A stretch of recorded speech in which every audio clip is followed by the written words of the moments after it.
السلام علیکم۔ کیا آپ نے کبھی اس بارے میں سوچا کہ اللہ رب العزت نے فرشتوں کو کیوں حکم دیا کہ وہ حضرت آدم علیہ السلام کو سجدہ کریں؟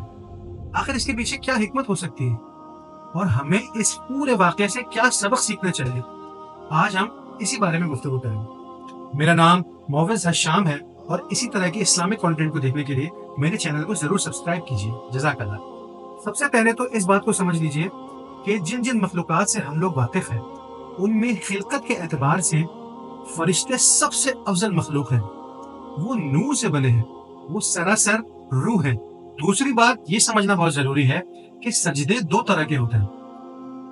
جب ہم پرستش کے جذبے کے ساتھ اپنی پیشانی زمین پر ڈال دیتے ہیں تو اس کو سجدہ عبادت کہتے ہیں۔ اللہ تعالیٰ کے لیے نماز میں ہم اسی پہلو سے سجدہ کرتے ہیں۔ اور ایک دوسری چیز ہوتی ہے سجدہ تعظیمی، یعنی کسی کی عظمت کا اعتراف کرنے کے لیے سر جھکا دینا۔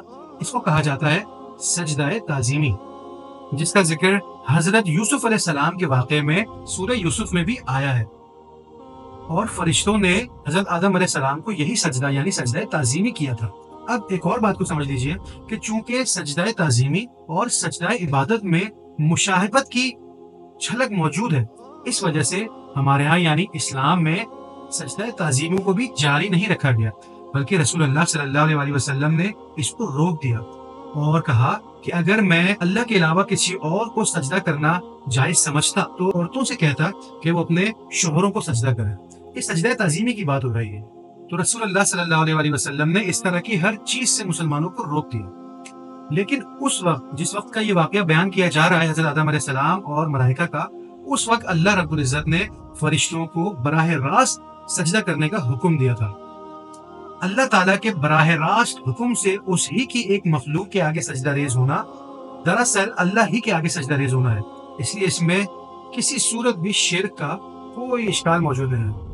اب آ جائیے اس بات پہ کہ اللہ تعالیٰ نے آخر فرشتوں کو یہ حکم دیا ہی کیوں کہ حضرت آدم علیہ السلام کے آگے سجدہ ریز ہو جائیں۔ یہ سارا واقعہ اصل میں فرشتوں کے لیے امتحان اور حضرت آدم علیہ السلام کے لیے ایک سبق تھا۔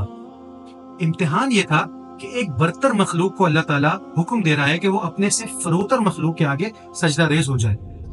اس امتحان کا مقصد یہ دیکھنا تھا کہ کیا فرشتے اللہ تعالیٰ کا یہ غیر معمولی حکم بجا لاتے ہیں یا اپنی برتری کے زوم میں اپنی انا کو آگے رکھ کر اللہ کی نافرمانی کر دیتے ہیں۔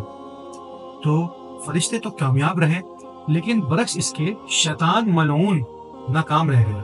اور یہ سارا واقعہ حضرت آدم علیہ السلام کو دکھایا گیا اور ان کو یہ سبق سکھایا گیا کہ اصلی سرفرازی نور یا نار سے پیدا ہونے میں نہیں ہے، بلکہ وہ تو اللہ تعالیٰ کی اطاعت گزاری میں ہے، اللہ تعالیٰ کی فرما برداری میں۔ اور جب حضرت آدم علیہ السلام کو اس دنیا میں بھیجا جائے گا تو ان کو اور ان کی اولاد کو بھی اسی طرح کے امتحان سے گزارا جائے گا۔ اس امتحان کی نوعیت اسی طرح کی ہوگی۔ یہی وہ بات تھی جس کو بنیاد بنا کر رسول اللہ صلی اللہ علیہ وسلم نے اعلان کیا تھا کہ کسی اجمی کو کسی عربی پر اور کسی عربی کو کسی اجمی پر کوئی فضیلت نہیں ہے۔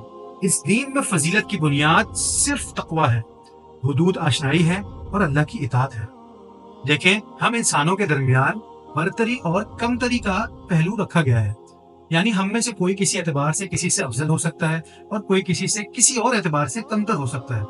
مثال کے طور پہ کسی بھی پہلو سے آپ دیکھ لیں، کچھ لوگ حسن کا شاہکار ہوتے ہیں، کچھ لوگوں کے پاس بے انتہا دولت ہوتی ہے، کچھ لوگوں کے پاس علم کے انبار ہوتے ہیں، کچھ لوگوں کے پاس بے انتہا طاقت ہوتی ہے۔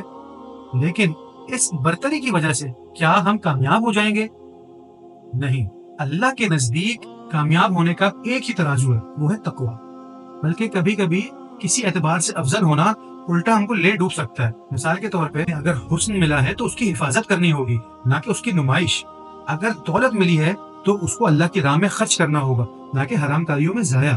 اگر اقتدار ملا ہے تو انصاف کرنا ہوگا، نہ کہ ظلم اور زیادتی۔ اور اسی طرح سے اگر علم ملا ہے تو اس پر عمل کرنا ہوگا اور دوسروں کو سکھانا ہوگا۔ یہ نہیں کیا تو علم کا کوئی فائدہ نہیں۔ تو قرآن میں جو یہ واقعہ بیان کیا گیا ہے، اس کا مقصد یہ ہے کہ مسلمان اس بات کو سمجھ جائیں کہ اس دنیا میں تو یہ ہوگا کہ کوئی کسی سے افضل ہوگا، کوئی کسی سے کمتر ہوگا، لیکن اللہ تعالیٰ کو کیا مقصود ہے؟ اللہ تو صرف یہ دیکھنا چاہتا ہے کہ جب حق سامنے آ جائے تو انسان اپنی انا کو سائڈ میں رکھ دے اور اس حق کو تسلیم کرے۔ دیکھیں، ہم سب کو معلوم ہوتا ہے کہ حق کیا ہے اور سچ کیا ہے، لیکن اس کے باوجود ہماری انا ہم کو سچ اور حق ماننے سے روک لیتی ہے۔ اور فرشتوں کی سنت پر عمل پیرا ہونے کے بجائے ہمیں شیطان کا پیروکار بنا دیتی ہے۔ تو قرآن کو پڑھیں، سمجھیں اور اس پر عمل کریں، اور یہ دعا کریں کہ اللہ تعالی ہم سب کو اپنی انا کا بت توڑنے کی اور اللہ کے آگے سر جھکانے کی توفیق عطا فرمائے۔ آمین۔ جزاک اللہ۔